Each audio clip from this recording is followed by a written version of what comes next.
Hey there, so I wanted to talk a little bit about the waking up process with family, specifically today around children and having children while you're kind of going through this.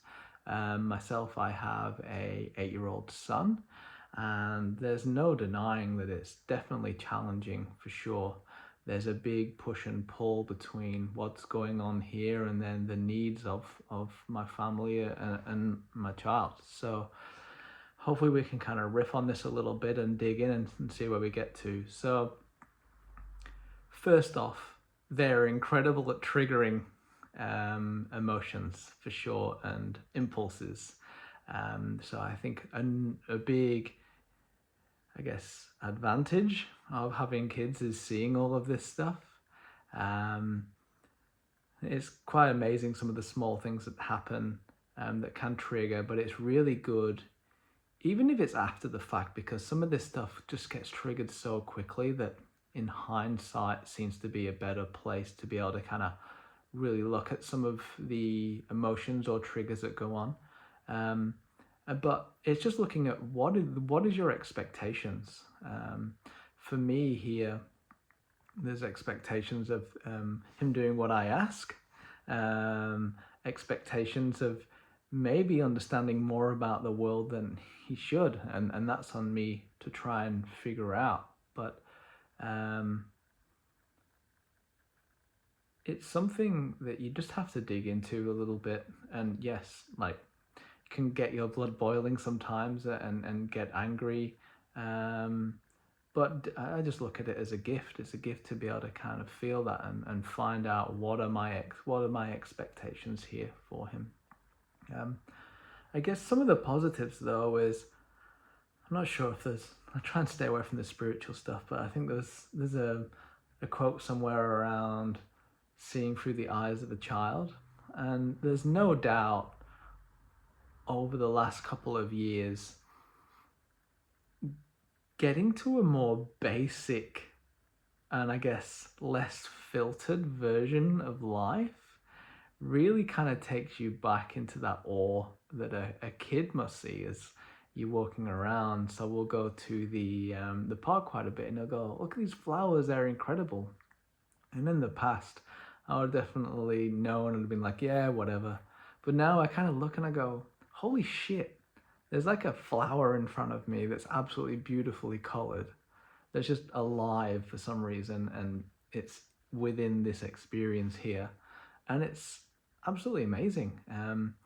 And there's no doubt that I guess this filtering and mind stuff just numbs everything out, and being able to kind of release from that definitely gives you that view of what it was like to be a kid and how fun and simple things are. And just looking and just even realizing that we're on this random planet in a universe somewhere is just incredible. And we read books together at night time about it, and just the awe and things are still there. It's amazing. Um, so that's like a big thing that I take from it, for sure. Just being able to play at that level. Secondly, a thing it's kind of come up as there's been a lot of kind of like shadow work and inquiring into, I guess, emotions and triggers, etc., is the ability to communicate on that level with him.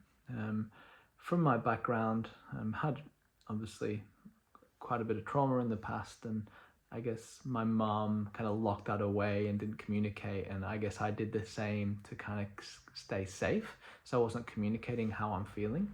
Whereas now I feel when I sit with my son, we can actually talk about how we're feeling a little bit and where it is in the body, and if there's anything we want to bring up. It kind of removes that barrier of fear of not wanting to say things. And it probably does mean that I am quite open with him about a lot of things. On maybe it is a little bit too much, but just letting him know if I am sad or if I'm happy or what I'm feeling. And I talk about my past with him because I don't want to keep anything from him. And maybe that's not great, and it want to make him be a kid, but I think it's important for him as well to be emotionally capable of being able to handle the world I think, in the future. I guess I want for him what I didn't have, so maybe that's it.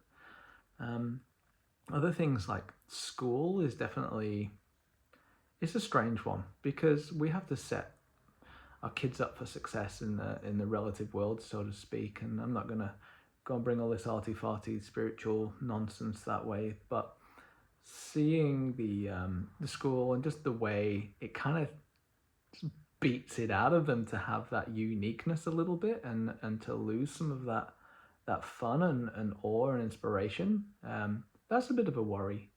But I'm not sure there's anything I can really do about that. I think just making sure that he gets his grades and learns his education as necessary to set him up for success for whatever he wants to do in the future, and then at home being as available and open as possible and emotionally supportive for him, and hopefully that works out. But who the fuck knows? I don't know.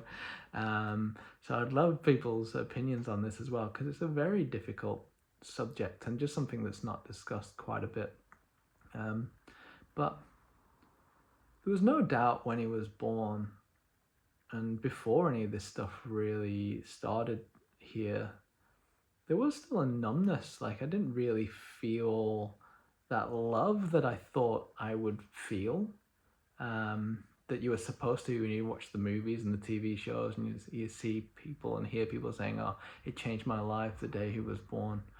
I don't think that was the case here, but definitely over time, and as things have kind of chilled out a little bit here, or not chilled out, or kind of relaxed, so to speak, I do feel a lot more love and openness there, for him.